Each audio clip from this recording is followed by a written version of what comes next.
Halo guys, pernah nggak sih kalian tuh merasa akhir-akhir ini uang bulanan tuh kayak cepet banget habisnya? Padahal kita tuh ya beli barang belanja tuh cuman segitu-gitu aja.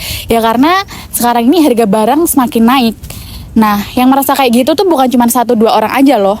Di tahun 2025 ini, banyak orang mulai dari pengusaha, pekerja kantoran, sampai pedagang di pasar itu, mereka tuh sama-sama mikir kayak, ini ekonomi kita itu aman gak sih?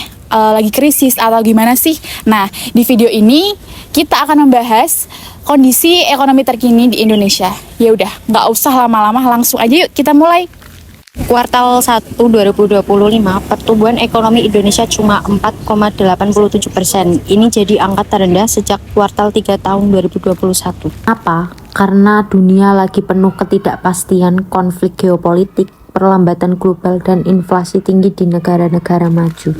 Konsumsi rumah tangga yang biasanya jadi motor utama ekonomi Indonesia ternyata juga melambat, hanya tumbuh 4,89%. Artinya, orang mulai nahan belanja karena daya tarik mulai lemah dan harga-harga naik.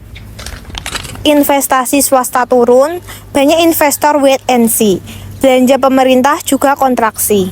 Padahal dua komponen ini biasanya jadi penyelamat saat ekonomi lesu. Sekarang justru jadi beban.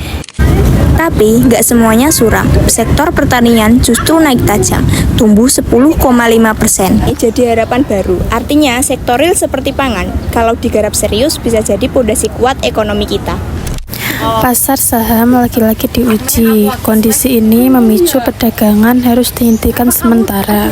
Indeks harga saham gabungan pernah anjlok lebih dari 7% dalam satu hari di bulan Maret, sehingga investor sempat panik karena ketidakberhasilan kebijakan dan gejolak politik semakin kencang. Menteri Keuangan Sri Mulyani bilang ekonomi masih dalam jalur positif, tapi proyeksi atau organisasi untuk kerjasama dan pembangunan ekonomi justru bilang sebaliknya.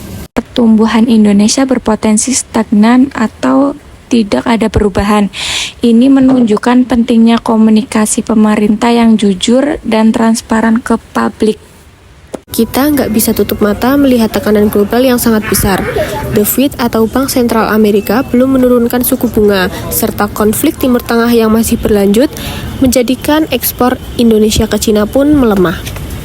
Jadi bukan salah pemerintah sepenuhnya, tetapi karena memang tantangannya yang sangat luar biasa. Jadi solusinya diversifikasi ekonomi, kita dorong UMKM atau usaha mikro kecil dan menengah. Ini merupakan kegiatan ekonomi produktif yang dijalankan oleh masyarakat, baik secara perorangan, kelompok maupun badan usaha kecil. Perkuat sektor pangan dan manufaktur, juga bangun SDM atau sumber daya manusia yang siap teknologi. Kita nggak bisa terus bergantung pada komoditas mentah. Jadi solusinya diversifikasi ekonomi, kita dorong UMKM, usaha mikro kecil dan menengah, dan perkuat sektor pangan juga manufaktur.